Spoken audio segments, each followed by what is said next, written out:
welcome back to our channel for collectors.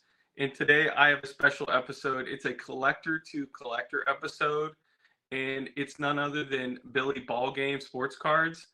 Billy is such a great guy. He's actually close friends with Chris from Missouri, and he's been begging to get something going with somebody in the community, a little collaboration effort. And I love talking to new people out there in the community that I haven't got to talk to yet. So this is going to be a really great conversation today. So stick around. Welcome to For Collectors.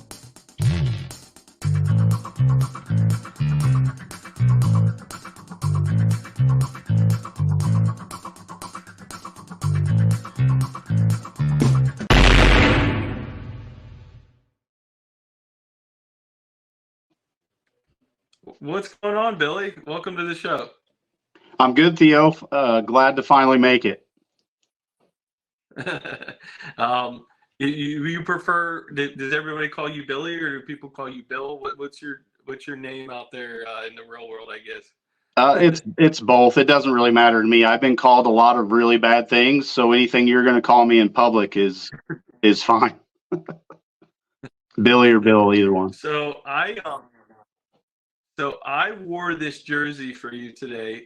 So I grew up in the 90s. I started playing fantasy football around 10 years old, and I had one of the first players I drafted on my team was Marshall Faulk. Nice. And that was the year of the greatest show on turf. Oh, so yeah. I had to get a jersey to have some type of street cred in school, and I was a big Rams fan during the greatest show on turf. That was a fun time. Were you a fan of the team back then too? I was. So I grew up a Dallas Cowboys fan, and then once I got up older, we had the Chiefs in Kansas City, so I kind of started following the Chiefs, and then the Rams moved into St. Louis, so I became a turncoat Rams fan then. And that team was a whole lot of fun. It took everybody completely by surprise. Nobody expected them to become the team that they did. So it was a whole lot of fun. It was, and I'm a diehard Steelers fan now, and I kind of switched alliances after those good Rams players left. But as a kid, you can kind of be swayed different directions based off of the great players at the time. So I'm not embarrassed to cheer on a different team. But so what did it feel like when the Rams left St. Louis? Was it really hard, or? Well, it was frustrating, but we lost the Cardinals, way back when, and the Rams hadn't really been it didn't seem like a whole lot of effort toward fielding a good team. So we kind of knew that it was coming. And I tried to root for the Chiefs for the first couple years after the Rams moved, but my heart just wasn't in it. And I would find myself watching the Rams games and rooting for the Rams. And I was like, what are you doing? Like, their owner just packed them up and moved them to California. Like, they're not in Missouri anymore. So I had to train my brain to quit watching the Rams. Really? So yeah. So when they won the Super Bowl a couple of years ago, you didn't really care. You weren't cheering at that time. No, you had a different team. Yeah, I'm a Chiefs fan. That's crazy. And I'm more into college football than I am NFL football anyway. But I'm definitely a Chiefs fan. Oh, nice. That's kind of crazy. What's people in St. Louis feel overall? Like, do they feel like the Rams are still their team, or did they all go to the Chiefs and other teams? I'm not sure, because I haven't been in that area for many, many years, but I know way back when, the diehard Chiefs fans on that side of the state were still anti-Rams even back then. So I'm sure that most of them that were Rams fans have made their way over the Chiefs by now, especially because, there are a lot of bandwagon jumpers and fair weather fans and stuff anyway. So especially now that the Chiefs are good again, they probably have a lot of extra fans now. Gotcha. So how long have you been on YouTube now? My first video was January 30th. So what does that make? About 10 months or so at this point. Okay. And what made you make the jump to YouTube? Chris from Missouri bullied me. You know, you've talked to him a lot. You know what a bully he is. Yeah. No, I'm just kidding. So I'd been thinking about it for a while. I watched a lot of videos. Kind of during the pandemic is really when I started watching the most YouTube. And I had jobs where I was on the road, and I could just let a YouTube video play in the background while I was driving down the road, stuff like that. So I thought about it. I got into Mike Moynihan and some of those other guys, watching their videos. And then Chris and I became friends, and he started his channel. And, he would give me subtle, pokes and prods to start mine. So he beat me up for a little while, and then I finally gave in. So how long have you known Chris? How did you guys meet? Well, we actually, the first time, and he probably doesn't remember this, when I first moved to Columbia, I met him at the card shop in Columbia. And I think we kind of just talked in passing.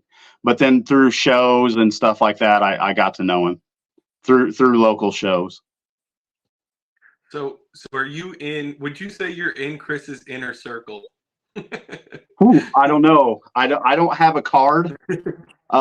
So I don't think I am. I don't have the membership card. But no, he's my best friend locally within the hobby. And we go to shows together. We've gone to Kansas City to the Negro League Museum and stuff like that. Nice. We bought a lot of cards off of each other. I mail cards into SGC for him. So he's definitely a good buddy of mine, for sure. So if you guys have went on trips, did you guys ever have to share a hotel room together?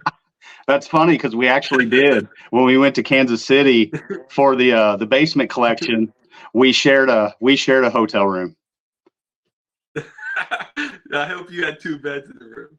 Well, there are details that will remain private, that are not fit for public consumption. No, it was good. Yes, we definitely had two different beds. Nobody woke each other up in the middle of the night standing at the foot of our bed or anything like that. So yeah, it was fun. Okay. So let's talk a little bit about the basement. I guess we would say basement collection. It's the Blue Jacket collection that you got asked to help out with. How was that experience for you? It was great. It was a lot of hard work.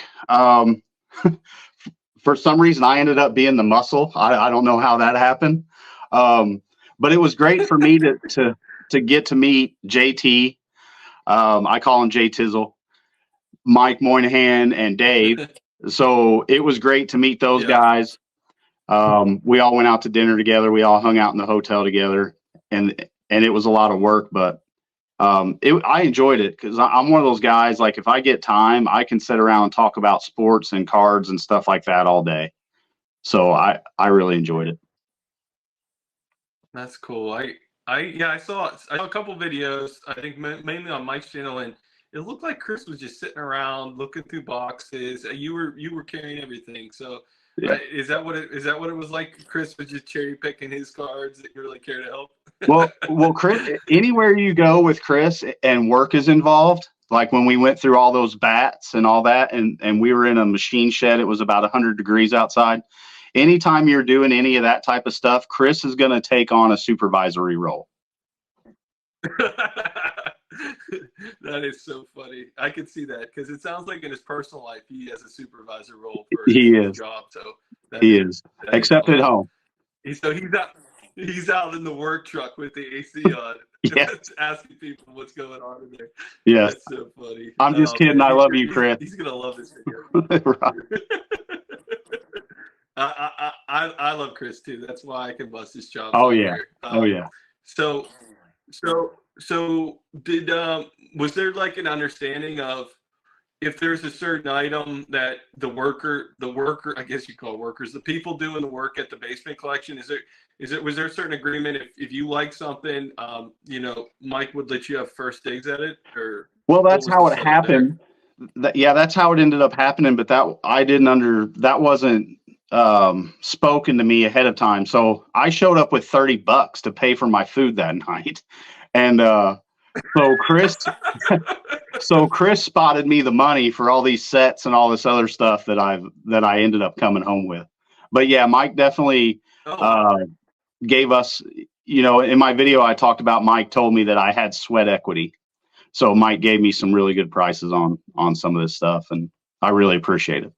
that's what's the favorite thing you bought from the collection? Oh man, there's so much because there was so much of that stuff that to me was just amazing because I get geeked out over this stuff, like I really do, and so there was so much stuff that I had never seen before. But I brought home a Topps Giant, a 65 Topps Giants Bob Gibson that I sent off to get graded with SGC, and that's prominently displayed. And so I really liked that.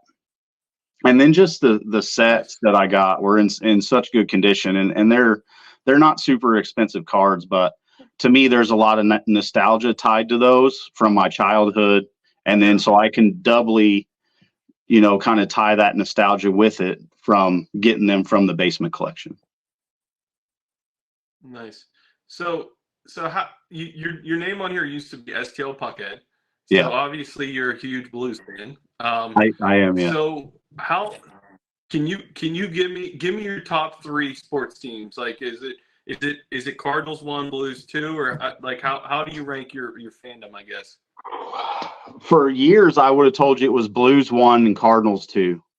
But Mm-hmm.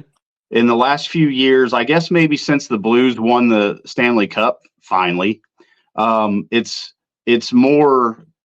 I'm more a Cardinals guy and have been for the vast majority of my life. So it would definitely probably be Cardinals 1, even Missouri Tigers football 2, especially this year because they're actually decent, and then the Blues 3 Wow. probably. Wow. Okay.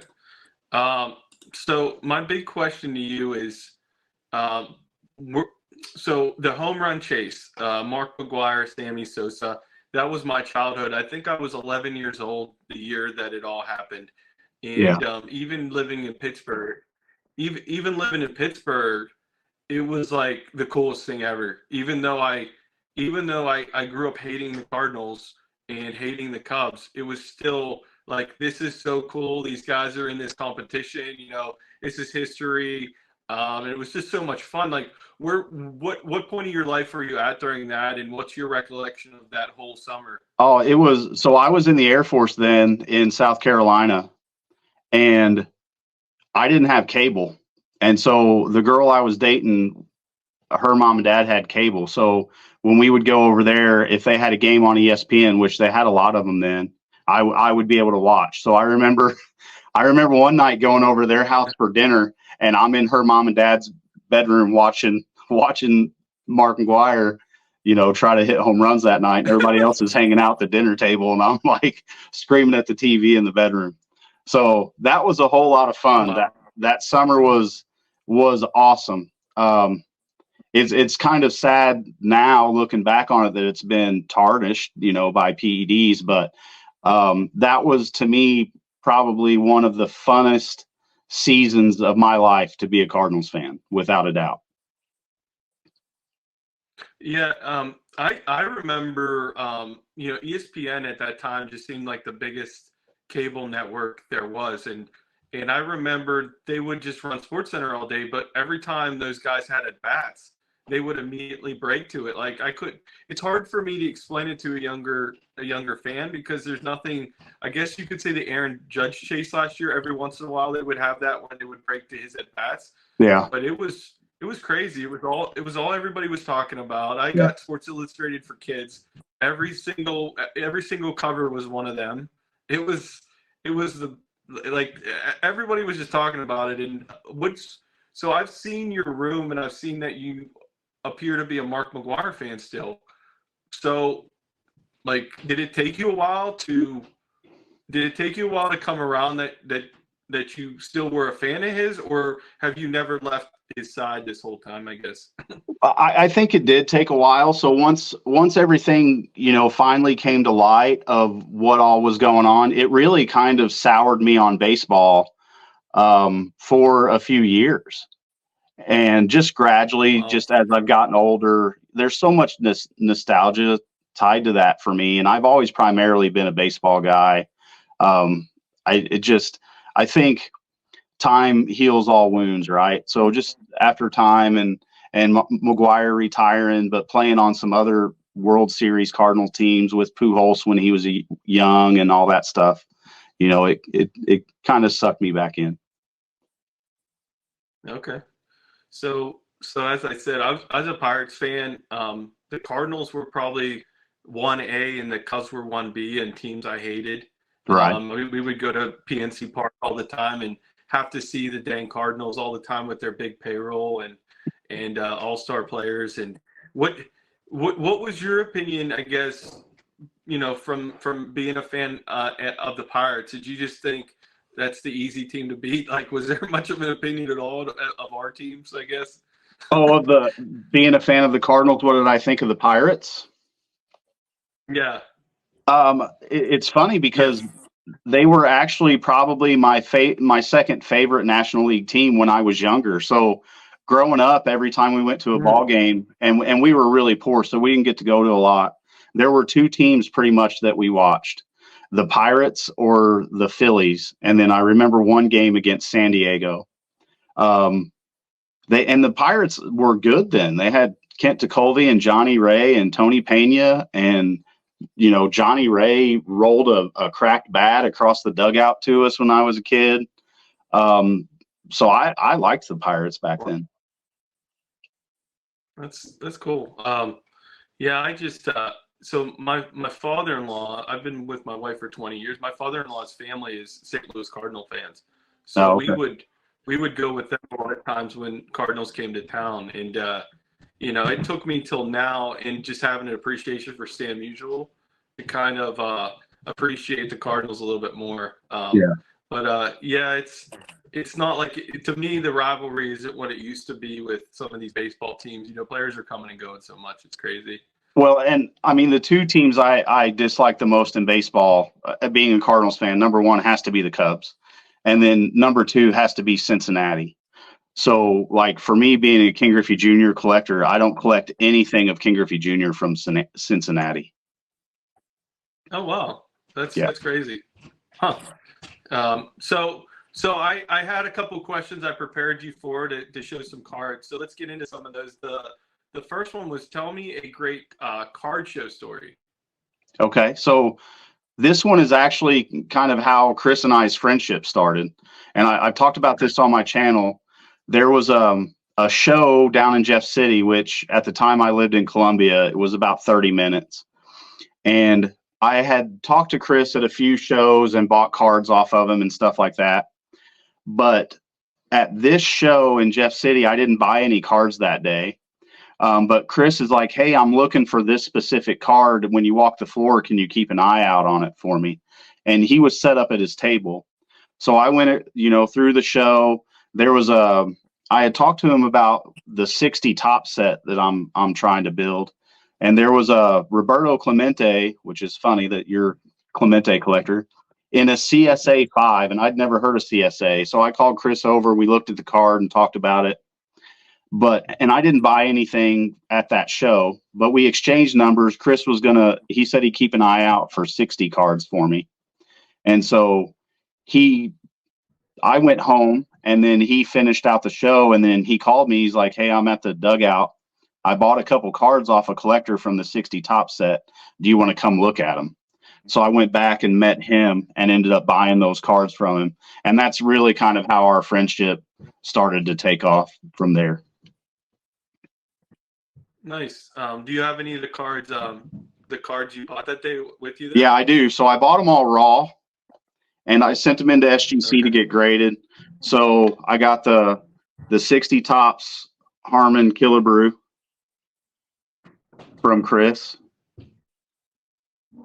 A nice color on it. Yeah, all the colors on these are amazing. And then I got Brooks Robinson, rest in peace, from Chris.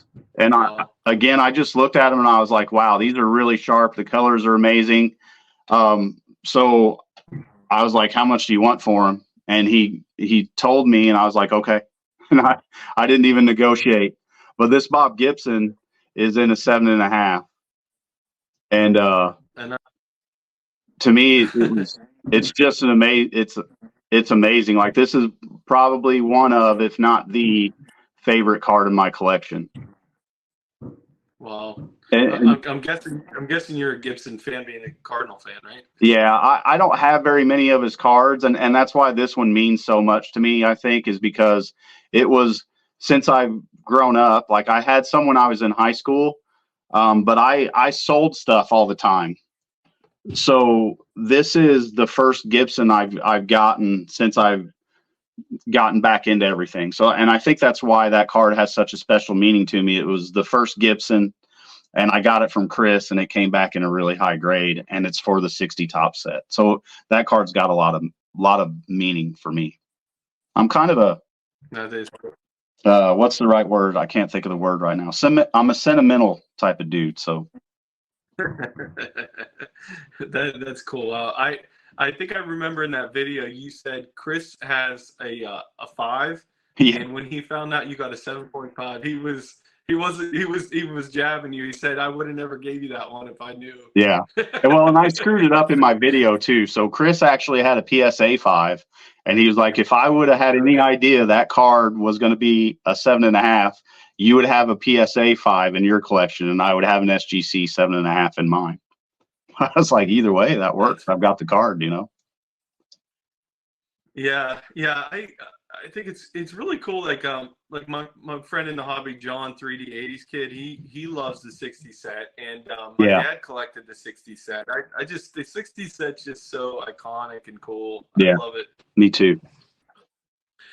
So how are you're trying to collect that whole set, or just the Hall of Famers? Well, I'm building the whole set. When I first started, I was going to get it with every card graded. And then I realized, after I was paying $10 for commons graded in 5s and 6s, I was like, you know what, this is going to be, there are 500 cards in the 572 cards in this set. So you're looking at roughly 500 commons at $10 a piece. So once I started running the numbers, I was like, yeah, I'm not going to do that anymore with the commons, but all the Hall of Famers and stars, I want graded. That's cool. Do you know around what percentage of the set you're done with? I'm right about 50, or I'm really close to 50%. I think 48 last time I ran the numbers, because I got some out of the basement collection commons that I bought off of Mike. And I think there were 75. I got about 150, but some of them were so creased up and stuff that I didn't want to add them in, or they were doubles. So I ended up adding 75 to my collection from that for the set. Nice. All right. So what the next question I had for you is, what's the most meaningful card in your collection? Well, it's hard because, like I said, I'm a sentimental guy, so I have emotion tied to a lot of these cards. That's why it's hard for me I don't really sell cards very often unless they're doubles. So the Gibson means a lot.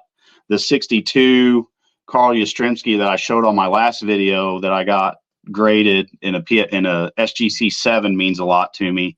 But this one probably has the most meaning to me of any card in my collection.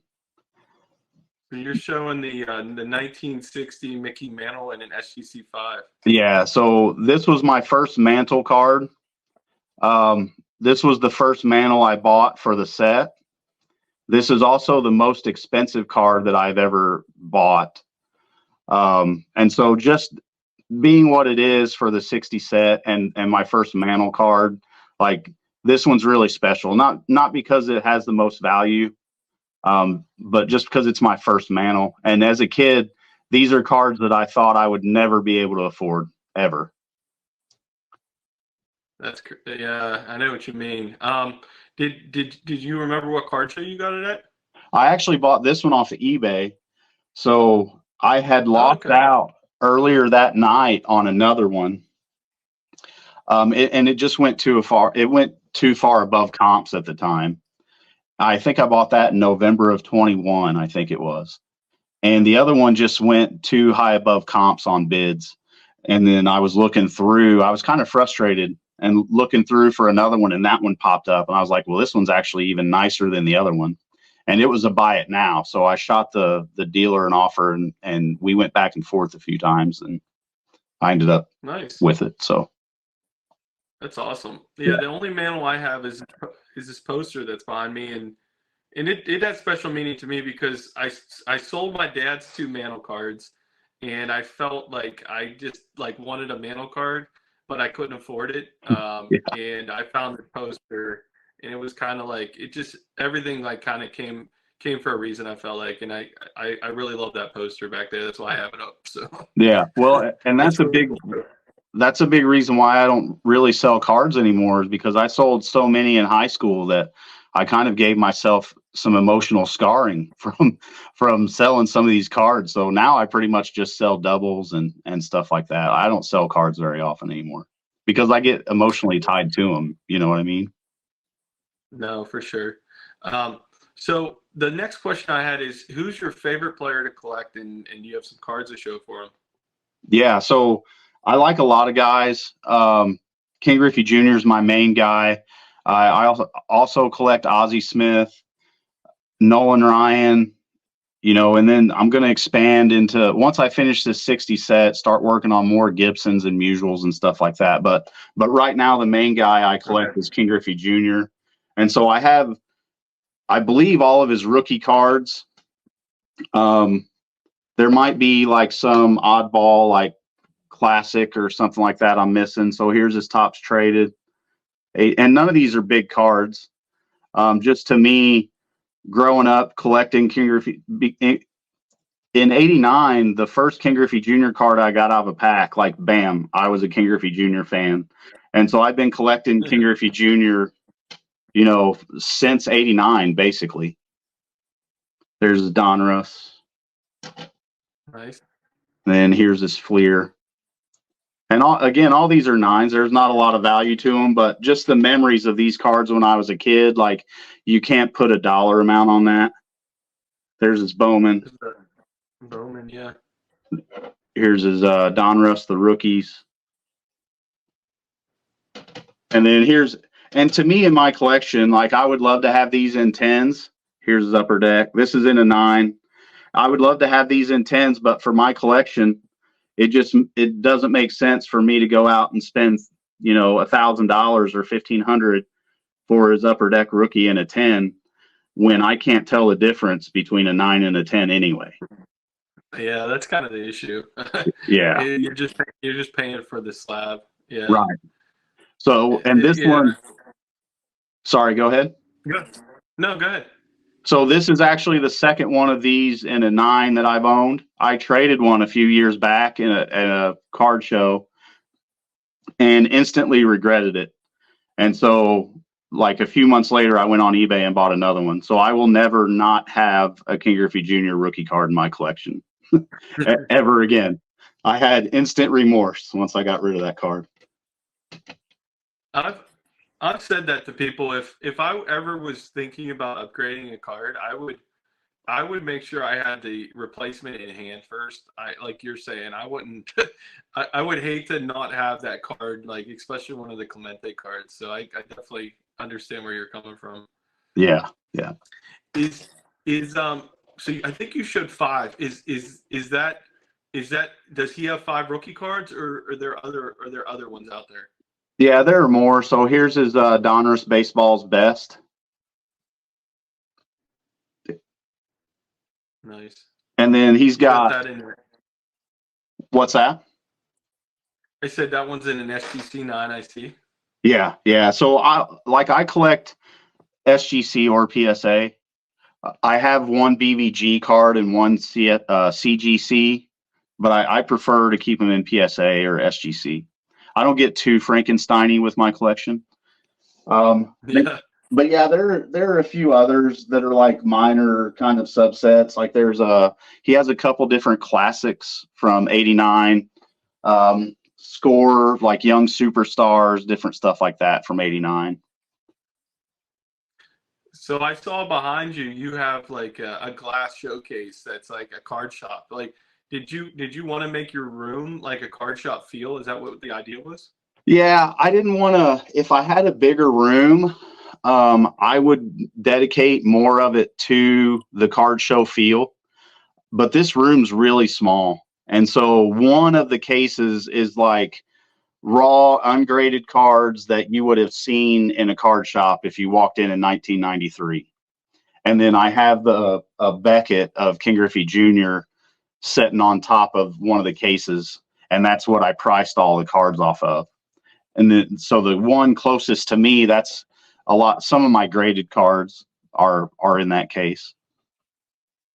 That's cool. So you literally put prices on your own cards just to kind of show people to reminisce on what it would feel like to be in a card shop in the 90s. Yeah, because when I was younger, my brother and I, That's cool. we really wanted to open a card shop when we were younger. Like if we weren't professional baseball players, we wanted to own card shops. And so once we bought this house and I realized I was going to have a man cave, these cases kind of just fell in my lap. And I was like, yeah, I've always wanted a card shop. So I'm going to kind of create one down here.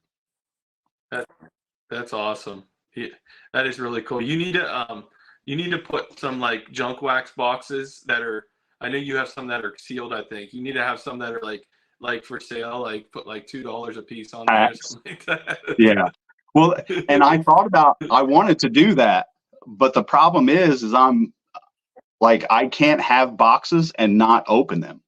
So all those boxes that are up here in the back, those are all opened. Like I cannot have sealed product. Yeah. Oh, wow. That's crazy. Yeah, I don't have a problem with like something like that where I know like I'm actually not going to get anything great. Like I'm fine with it.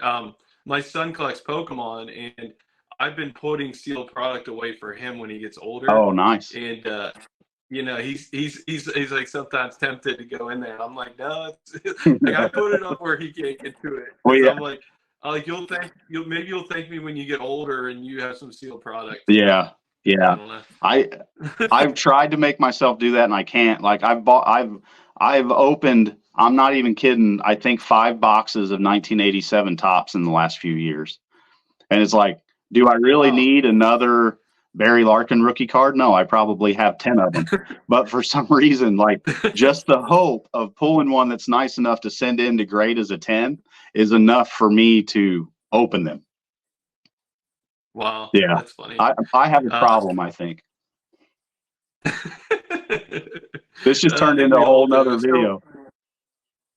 Yeah, I got to counsel you. So, Right. So what's the other question I had for you that you knew about was what's your favorite autograph in your collection and the story behind it? Well, so I have a few. Some of the bats I bought from Chris are pretty cool and have meaning to me. I don't have a lot of autographs. I've gotten into it here more recently. I've got an autographed Ozzie Smith ball that my wife bought me for Christmas a few years back. But the one that stands out to me as the most memorable is the greatest Cardinal of all time, Bob Tewksbury. That's sarcasm. Have you ever heard of Bob Tewksbury? I don't think so.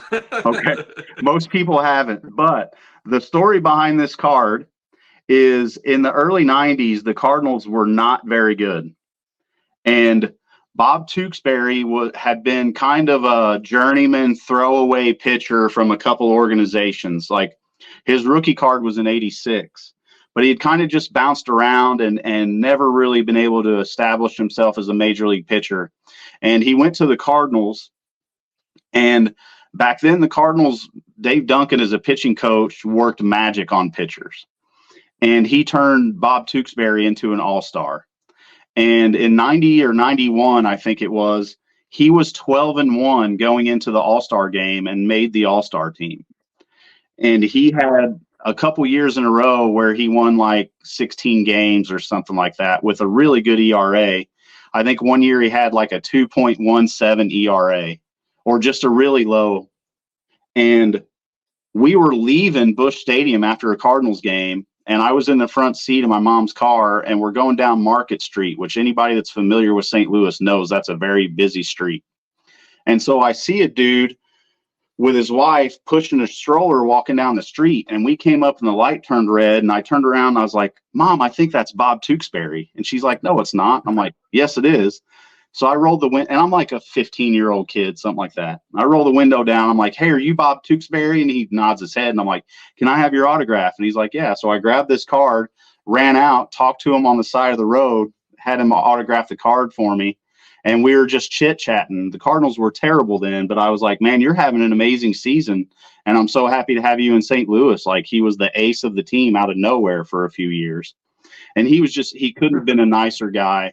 And then the light turned green. He's like, all right, man, the light's green. I think you should probably go. And I was like, all right, well, thank you. So I was like all jacked up as a 15-year-old kid, just meeting him on the side of the road. It was awesome.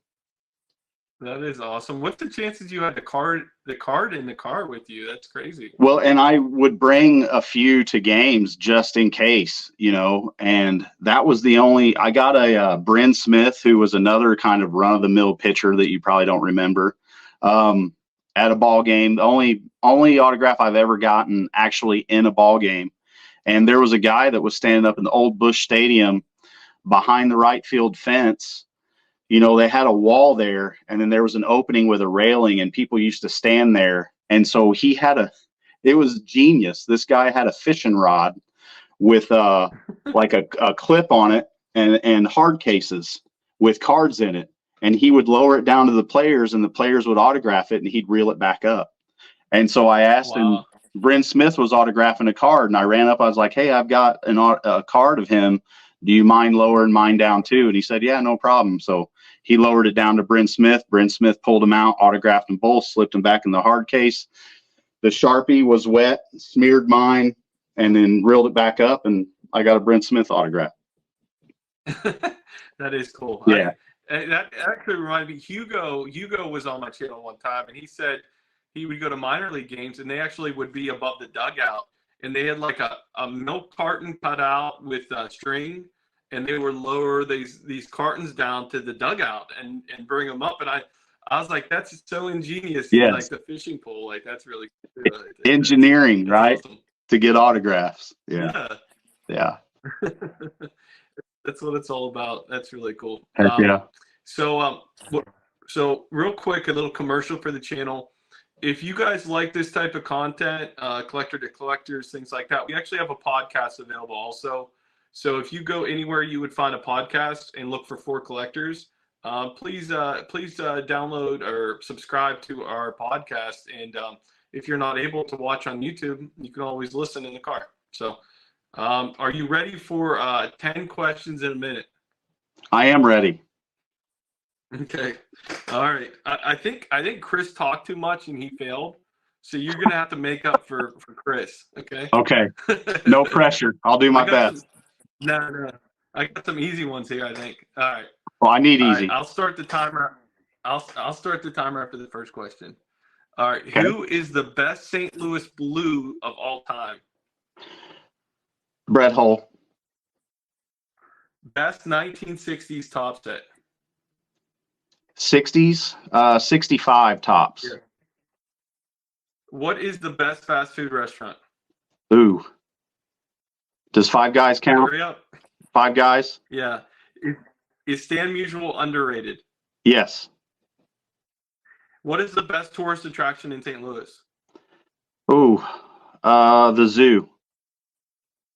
Okay, who wins, King Kong or Godzilla? King Kong. Favorite Rams player when they were in St. Louis? Marshall Faulk. What sports did you play growing up? Baseball, football, basketball, and a little hockey. What is the most overrated beer? All of it? I don't know. What actor would you play in a movie? What actor would play you in a movie about your life? Ricky Schroeder, but he'd have to shave his head. I have to look that up. I don't know who Ricky Schroeder is. I've been told there's a resemblance. Okay, I'll have to check that out. I think you missed it. I did stumble in the last question. I'll have to do the replay to see if that was my fault or if you lost. Okay. So We'll go to the so replay judges. I guess I got yeah. Go back to the replay. So I said favorite 1960s top set, and you said 65, but you're collecting the 60 set. Yeah. So you like 65 more than 60? Well, I like the look better of the 65 set. Yeah. It's close. Yeah, I mean it is a popular one. Yeah. You haven't started collecting 65 yet? No. I think I'm done set building after the 60 set, and I enjoy it. But it's taken so much time and effort and money to build this whole set, and I'm halfway through it. So I think from here forward, after I finish this one, I'm just going to get the Hall of Famers, the bigger rookie cards and the stars, and Nice. I don't need all the commons. You know what I mean? I have limited space, so. So what's your family think about your card collecting and your YouTube? Well, my kids think my YouTube is awesome. They couldn't care less. They think I'm a content creator, so they think that's cool, right? But they think I'm like Mr. Beast or something. And my son collects Pokemon a little bit. They're not into sports at all, so they couldn't care less that it's sports cards that I collect.